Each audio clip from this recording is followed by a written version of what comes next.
All right, this is going to be part 2 of the Buick intake gasket replacement that has turned into the Buick intake replacement.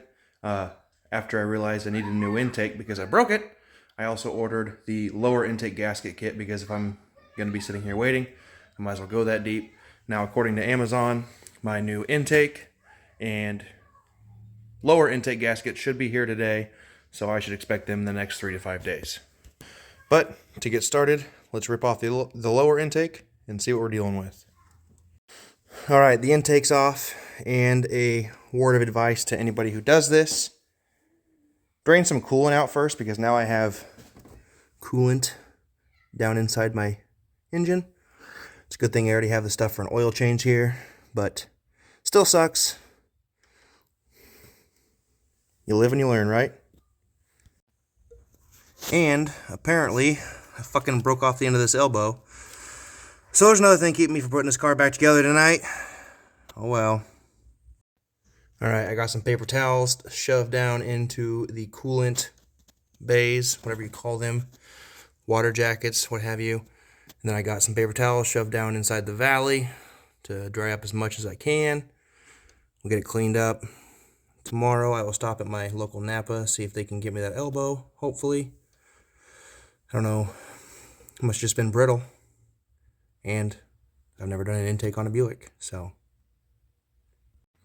Alright, after reading online, apparently that cooling elbow is a pretty common point of failure on these cars, and they sell aluminum aftermarket ones. I need a pick to dig it out of the block. Well, water pump end, and I need a pick to dig it out of my intake. Down inside of here, it broke off when I started turning it. It was pretty brittle and weak. Then, on the intake side, that broke off as well. Now, in all of my tools, apparently I don't own a pick, so I'm going to take this old screwdriver, heat it up, and attempt to bend the end of it. I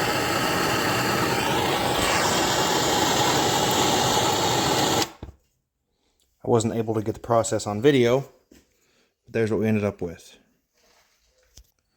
I got it glowing red hot, bent it about 30 degrees, heated it back up, bent it another 30, heated it up, bent it the rest of the way, and that's what we ended up with. I'm going to let this thing cool off on its own. I don't want to squinch it and make it too brittle, but hopefully this works. And while I was finishing this project up, the mailman showed up. Got anniversary gift for my wife, and car parts.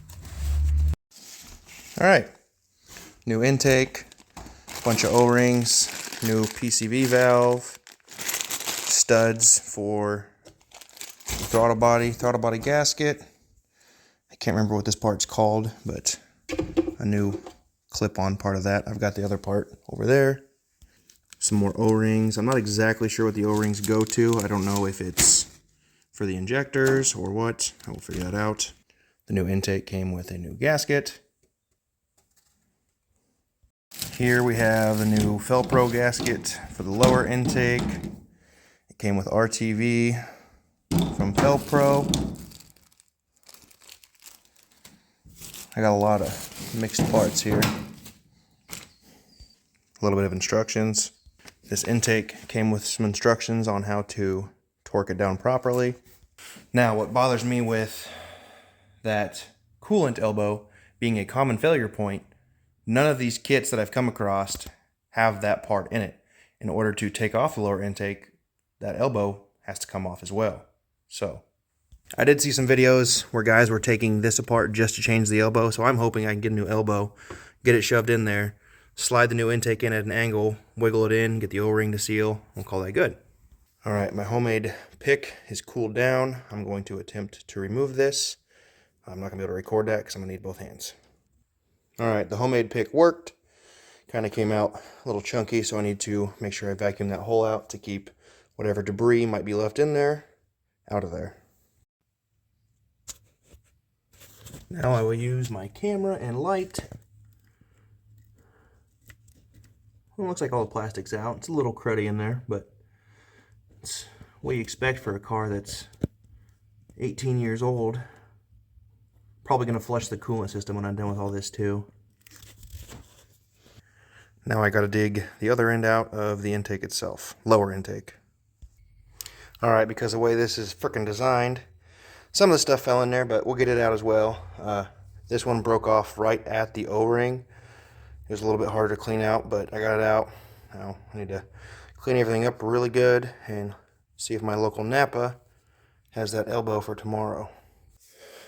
Okay, got the gasket mating surfaces cleaned on the block. Now I'm going to spend some time cleaning up the lower intake.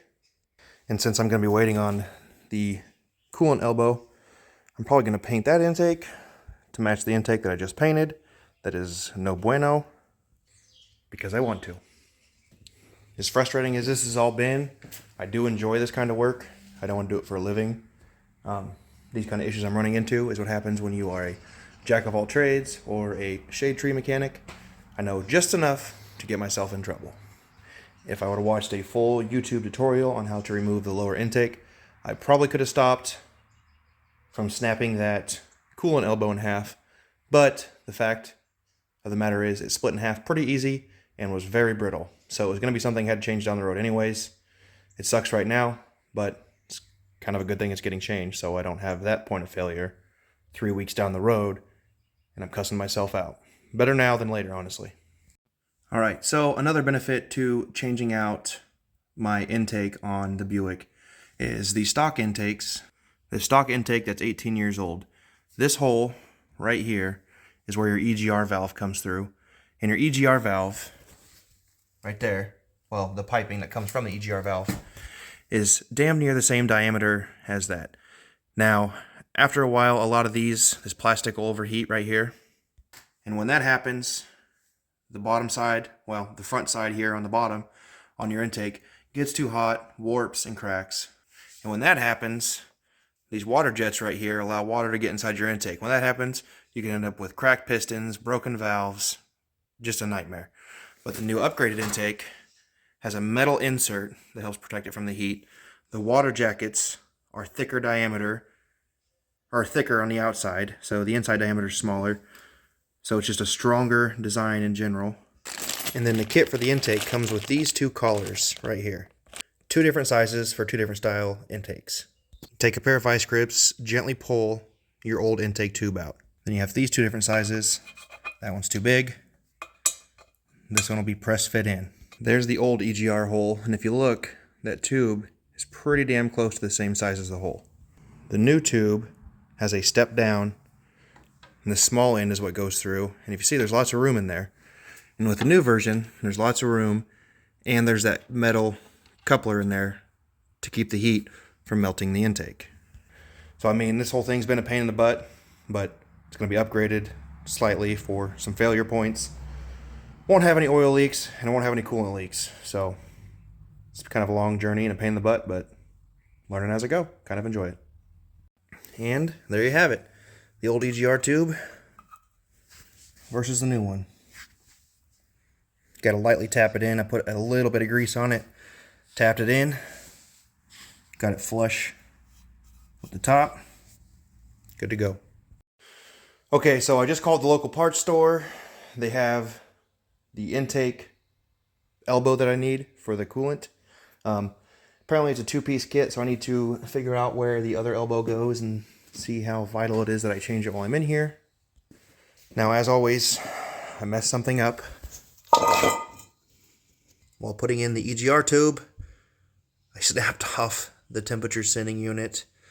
They also have that on hand, so no harm, no foul. Just spending more money on this project than I should.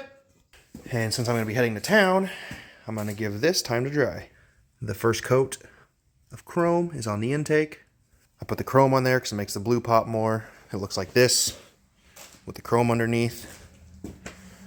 Without the chrome underneath, that's a lot darker blue. So, let's take a trip to O'Reilly's. Okay, well, change of plans, because I was on my way to the damn parts store, driving my truck, hit the brake pedal, coming up to a stop sign doing 60, brake pedal straight to the floor. I thought I knew what it was because this is the 3rd time in 2 years this has happened, and I was right. The passenger side wheel cylinder over there exploded. Cloud of smoke rolls out. I get slid to a stop, almost went in the ditch. Had a pair of vice grips in the truck because I was afraid this would happen again. So I called the parts store. They also have the stuff I need to fix in my truck. So, looks like new brake shoes, because I'm guessing my brake shoes are just so worn out that the wheel cylinder is pushing out too far and exploding. So, new brake shoes for the rear disc or rear drum brakes, new wheel cylinder for the passenger side. Why on earth did they put drum brakes on an 06 Z71 Silverado is beyond me. And before anybody says, well, that's not stock, blah, blah, blah. The four-door short box Z71s all had drum brakes on the rear. Dumb as hell. Extended cab, long box, extended cab, short box, disc brakes. A disc brake conversion is in my near future. Just gotta stop spending money on other stuff. So, this will conclude part 2 of apparently 3 of doing the intake on my Buick. I'm going to start working on the Chevy. Try to make a few videos as I go if I can, because now both my vehicles are broke down and I gotta go to work tomorrow. Have a good night. Thanks for watching. Love y'all.